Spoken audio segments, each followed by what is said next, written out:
recordemos que factorizar un polinomio es descomponerlos en sus productos de factores primos. Por ejemplo, como recién preguntó Martín, si yo tengo p de x, x al cuadrado más x menos 6, lo puedo escribir como producto de factores primos, que son sus raíces en este caso, como x menos 2 por x más 3. Entonces, voy a poder escribir p de x como producto de factores primos. Por eso necesitamos aprender a factorizar.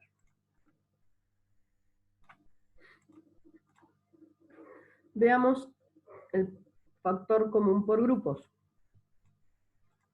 El factor común por grupos, fíjense en el ejemplo A.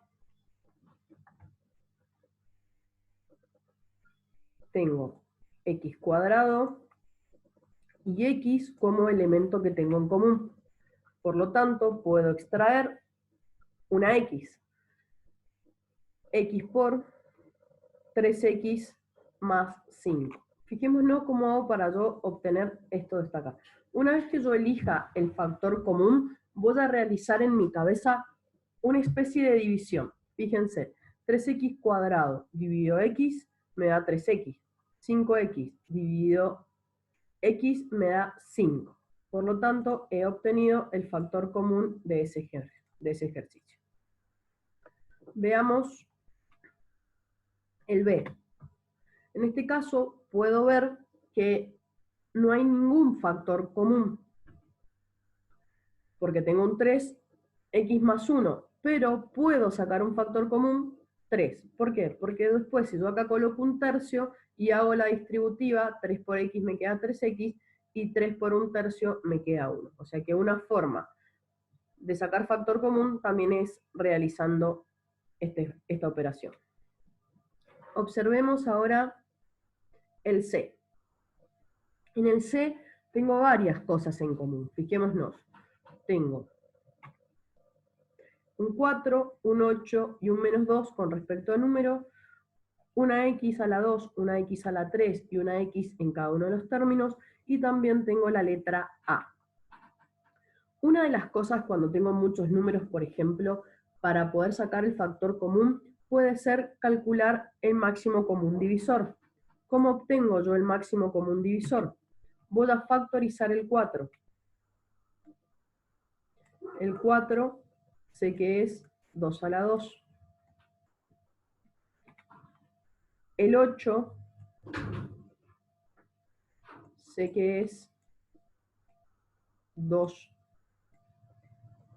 a la 3. Y el 2 lo vamos a factorizar en forma positiva. Sé que es 2 a la 1. Entonces, el máximo común divisor de esos tres números va a ser el menor. Fíjense que es en común, o sea que tiene que ser 2.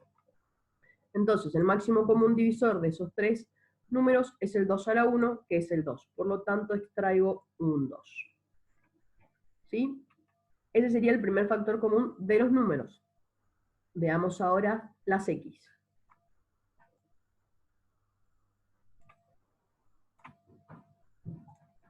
Si yo tengo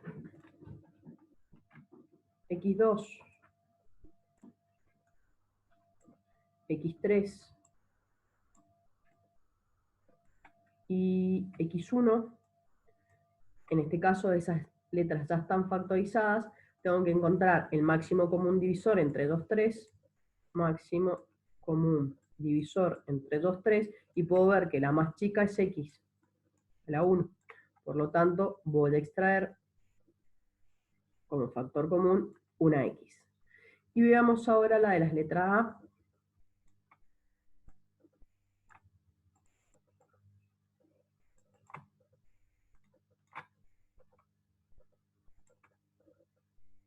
La letra A tenemos a la 1, a la 2 y a la 1. Por lo tanto, el máximo común divisor va a ser A.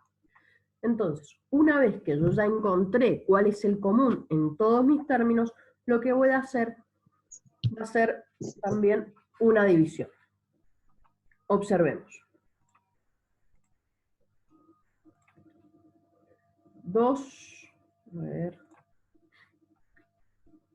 2xa, 4x cuadrado por a dividido 2xa me va a dar 2x. Observemos. 4 dividido 2, 2. x2 dividido x1, x1. Y a dividido a, recuerden que cuando teníamos a la 1 dividido a la 1, me queda 1 menos 1 igual a la 0, que es igual a 1. ¿Sí? ¿Estamos? Entonces, como a la 0 es 1, como acá es un producto, no lo coloco. Pero si ustedes quisieran poner acá un 1, tampoco está mal. Terminé con ese término, sigo con el otro. 8 dividido 2, 4. x3 dividido x1, x2. a2 dividido a1, a. Y por último, menos 2 dividido 2, menos 1. Y a dividido a me queda 1. Y x dividido x me queda 1. Por lo tanto, el factor común ha sido 2xa por todo esto que está acá.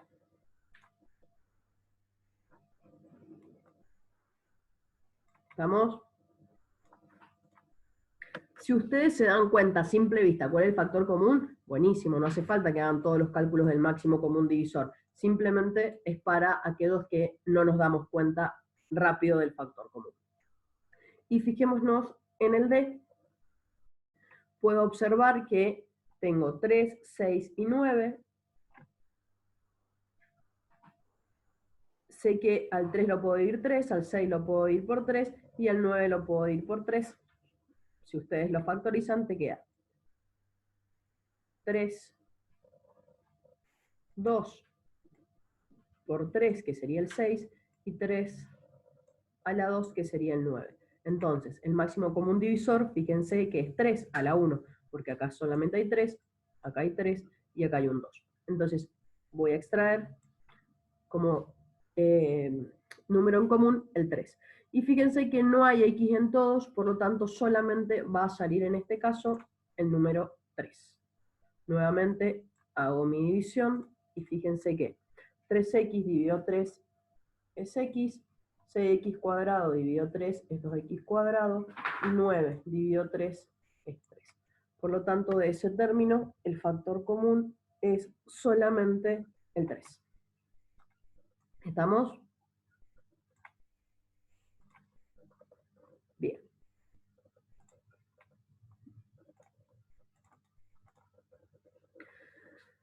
Veamos el factor común por grupos. El factor común por grupos es como una extensión del que vimos recién, nada más que vamos a trabajar, como lo dice el nombre, de a grupos. Observen que lo podemos aplicar para polinomios cuando el polinomio tiene 4, 6, 8 o 9 términos, etc. ¿Qué quiere decir? Que solamente lo voy a poder aplicar cuando puedo armar grupos. Por ejemplo, puedo armar grupos. Si tiene 4 términos, de 2 de 2. Si tiene 6 términos, puedo armar 2, 2 y 2 o 3 y 3. Y así sucesivamente. ¿Sí? Veamos. En el ejemplo A, tengo 2x a la 2 más 2ax más x más a. Puedo ver que en este término no hay a, en este término no hay a, entonces podría pensar en trabajarlos juntos. ¿Cuál sería el factor común de esos dos términos? Observemos que va a ser x. Entonces, si yo saco factor común de esos dos términos, me va a quedar x por 2x más 1. Y ahora, si yo observo acá, tengo 2ax y a. En este caso, en este no tengo x, pero sí tengo en los 2a.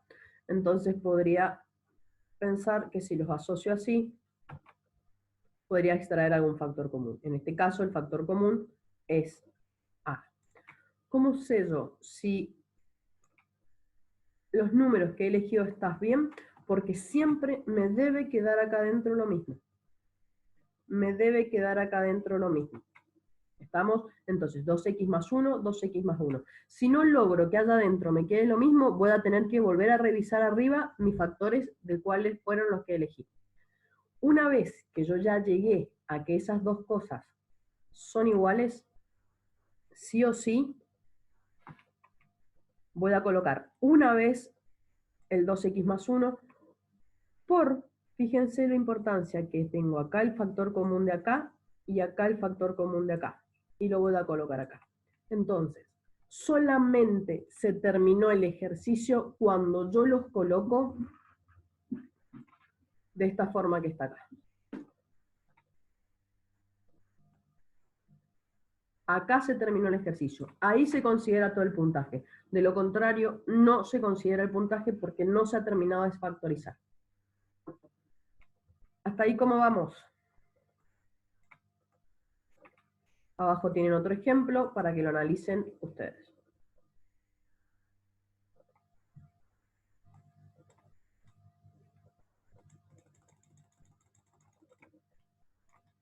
Bien, veamos el trinomio cuadrado perfecto. Para poder resolver el trinomio cuadrado perfecto, tengo que fijarme que mi polinomio tenga 3 términos, de los cuales 2 de ellos deben estar elevado al cuadrado o ser cuadrados de alguien. ¿Qué quiere decir eso? Que si, por ejemplo, tengo el número 9, yo sé que 9 es 3 a la 2, entonces el 9 es el cuadrado de alguien. Los términos restantes tienen que sí o sí verificar esto, 2 por A por B. Entonces, una vez que cumplan todas esas condiciones, puedo verificar que es estas fórmulas que tenemos acá. Vamos a ver los ejemplos.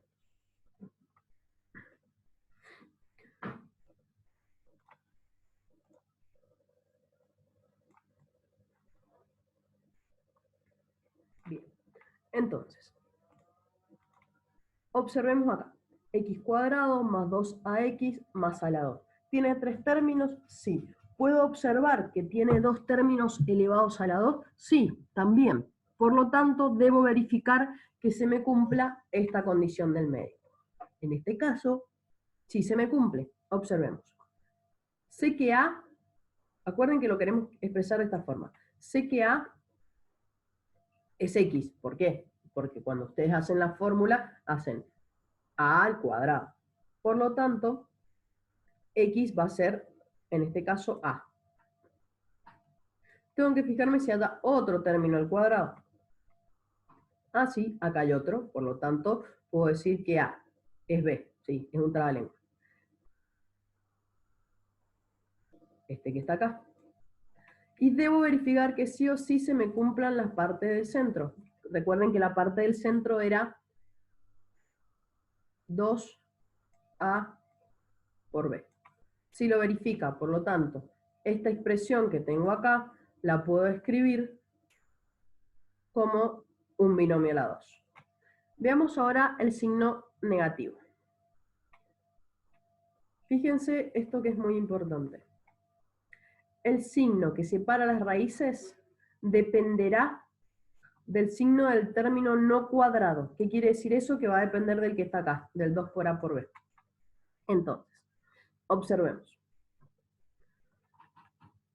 ¿Tengo 2 términos elevados a la 2? Sí, tengo 2 términos elevados a la 2. X está elevado a la 2 y 1 es un número muy noble porque 1 elevado a la 2 va a ser una posibilidad de un término cuadrático. Y fíjense esto que dice acá. Tengo que A es X, perfecto. Pero ¿cómo sé yo que este 1 es menos? Porque me lo va a dar este término de acá. ¿Estamos?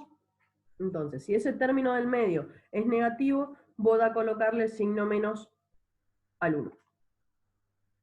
Por lo tanto, puedo ver que también verifica esta expresión a un binomio, entonces lo puedo escribir como x menos 1 a la 2. Una forma mal dicha sería, para poder encontrar estos términos de acá, pensarlos como que a esta x le calculo la raíz, a esta a le calculo la raíz, a esta x le calculo la raíz, y a este 1 le calculo la raíz. Solamente piénsenlo, pero no lo digan, ni lo escriban.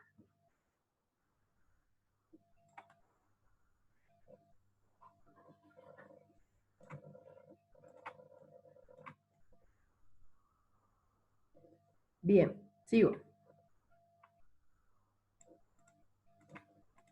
Veamos ahora el cuatrinomio cubo perfecto. Para poder tener un cuatrinomio cubo perfecto, lo primero que tiene que tener mi polinomio es 4 términos, donde 2 de ellos sean cubos de alguien, o sea, que 2 de ellos tienen que ser algo elevado a la 3. Así puede ser una x a la 3, o un 27, o un 8, o cualquier número que elevado a la 3 me dé. Y sí también de verificar estas dos cosas. ¿Sí?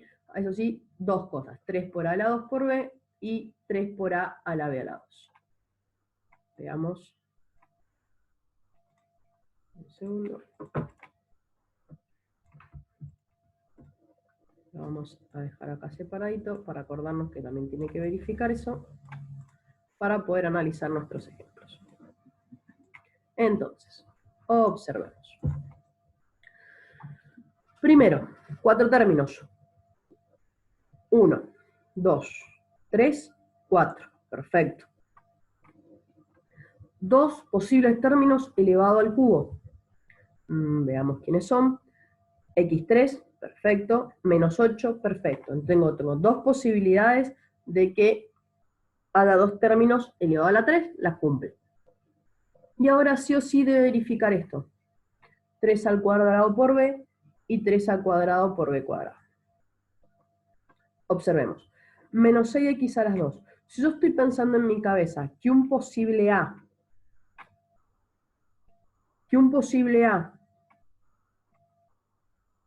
es x y un posible b es menos 2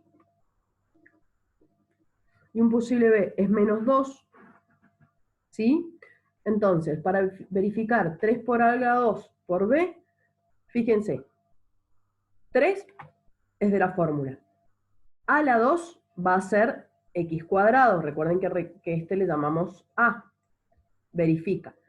Por menos 2, que era b, para verificar esta primera.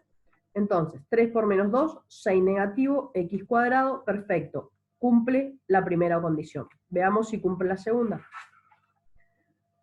3 por la fórmula, donde a dijimos que era x, y ahora b tiene que estar elevado al cuadrado. B era menos 2, por lo tanto, menos 2 elevado a la 2 es 4 positivo. 3 por 4, 12. Entonces tengo 12x. ¿Cumple todas las condiciones para de ser cuatrinomio a pasar a ser un cubo? Sí las cumple. Por lo tanto, para estar factorizada, sí o sí lo debo escribir de esta forma. Sí o sí lo debo escribir de esa forma. ¿Estamos?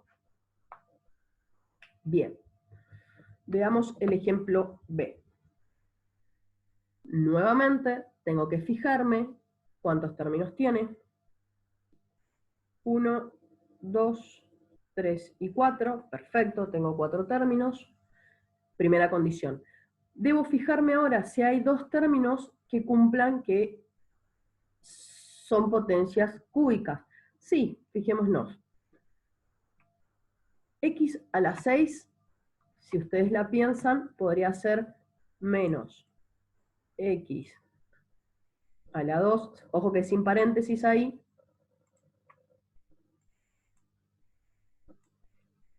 y acá tengo 3. Entonces, 2 por 3 es 6. Entonces sí puede ser menos X a la 2, todo menos X a la 2, mi A. Todo X a la... Bien. Y 27 es 3 a la 3, por lo tanto también podría llamarle B. Y nuevamente debo verificar que cumpla estas dos condiciones que tengo a la derecha. Entonces, me fijo, 3 por menos 2, x a la 2 por 3, ¿sí? 3 de la fórmula, menos x a la 2 es a, por 2, estoy verificando la primera, por 3 me queda 9. X cuarta, perfecto, verifica.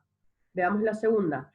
3 por menos x sin cuadrado por b a la 2, verifica, 9. Entonces me queda 9 por 3, 27. En este caso negativo, menos 27. entonces puedo escribir este valor como un cubo perfecto. Menos x a las 2, que va a ser a, más 3, y todo eso elevado al cubo. ¿Estamos?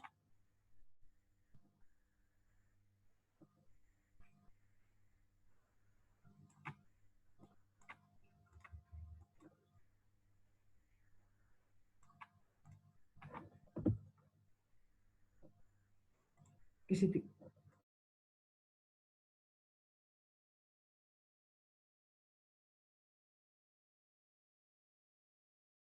No te entendía lo que estabas diciendo.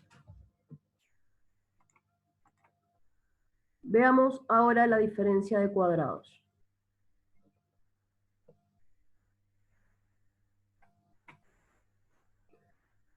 Recién estuvimos viendo el ejemplo en los productos especiales, la diferencia de cuadrado. Observemos que para tener la diferencia de cuadrado, debo tener dos números multiplicados con signos distintos. Fíjense acá, a más b por a menos b, que es igual a cuadrado menos b cuadrado.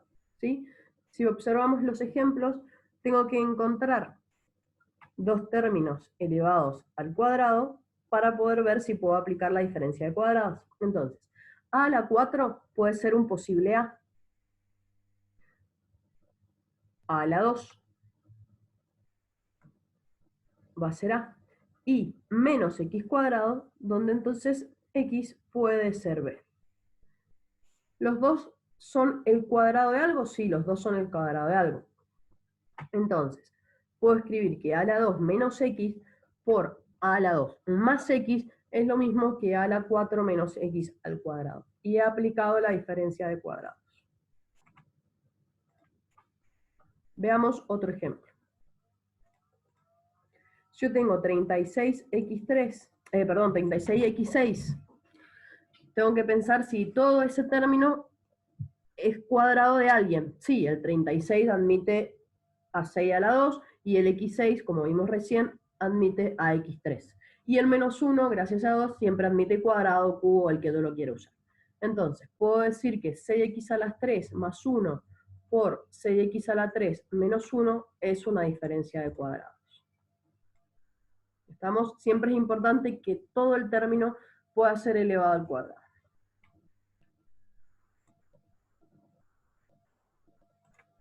Veamos el siguiente.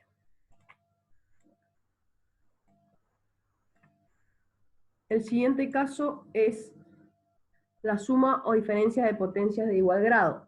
Fíjense, solamente la vamos a poder utilizar cuando tenga un polinomio de, por ejemplo, a a la n más menos b a la n. O sea que eso tiene que estar elevado a la misma potencia. Entonces, si el exponente es impar, puedo dividir por x menos a, si es menos, y si es más, por x más a. Ahora, si el exponente n es par, puedo solamente dividir en el caso de que sea x menos, ¿sí? Y voy a dividir por los dos al mismo tiempo. Veamos los ejemplos para que entiendan el cuadro. Veamos el ejemplo. Tengo x3 menos 27. x3 menos 27. Se puede dividir este polinomio por x menos 3 por lo que vimos recién en el cuadro. ¿Por qué? Porque 27 es lo mismo que 3 a la 3. Entonces voy a tener potencias de exponente impar y negativo. Por lo tanto, puedo dividir por x menos 3. Hacemos Ruffini, que vimos recién. Recuerden que si acá era menos 3, le colocábamos más. Y bajábamos. Bajo el 1, multiplico por 3, 3. 0 más 3, 3. 3 por 3, 9, sumo, me da 9, 9 por 3, 27, y acá tengo 0. Puedo ver que el x menos 27 es divisible por x menos 3. ¿Por qué? Porque me da 0. ¿Sí? Entonces, una vez que yo ya apliqué la división por sumas y restas, para escribir la factorización, voy a escribir el cociente, como vimos recién, bajándole un término. Entonces, si este es x3, Fíjense que acá lo completé y lo ordené, ojo con eso, no lo van a poner así solo. Entonces me queda x2 más 3x3 más 9 por la raíz por la cual yo la multipliqué. ¿Estamos?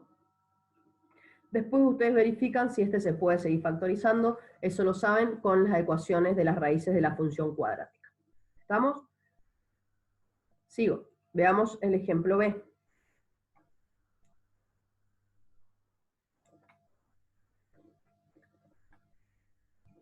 Qx es igual a x cuarta menos 16. Se puede dividir por x menos 2.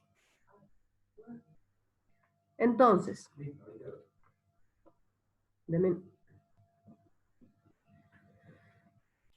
bien, entonces, estamos viendo el ejemplo x4 menos 16. Se puede dividir por x menos 2, porque 16 lo puedo escribir como 2 elevado a la 4. Nuevamente aplico Ruffini, ¿sí? Y hacen la división. Fíjense que cuando divido es x menos 2, y si volvemos a nuestro cuadro, lo que tenemos acá era que puedo dividir por x más 4 y x menos 4. ¿Sí? No se olviden de eso, porque cuando el exponente es par y en el medio hay un signo menos, debo sí o sí dividir por los dos. Volvamos a nuestro ejemplo. Entonces, x4 menos 16 es igual que 2 a la 4. Divido por x menos 2. Divido por x menos 2. Y obtengo este valor. Y a este valor que tengo acá, ahora lo voy a dividir. Lo voy a dividir por el otro. Si este lo di por menos 2, lo voy a dividir por más 2. Esa tarea se las dejo a ustedes para que luego lo verifiquen. No se lo olviden, acá está escrito. ¿Sí? Veamos el último ejemplo.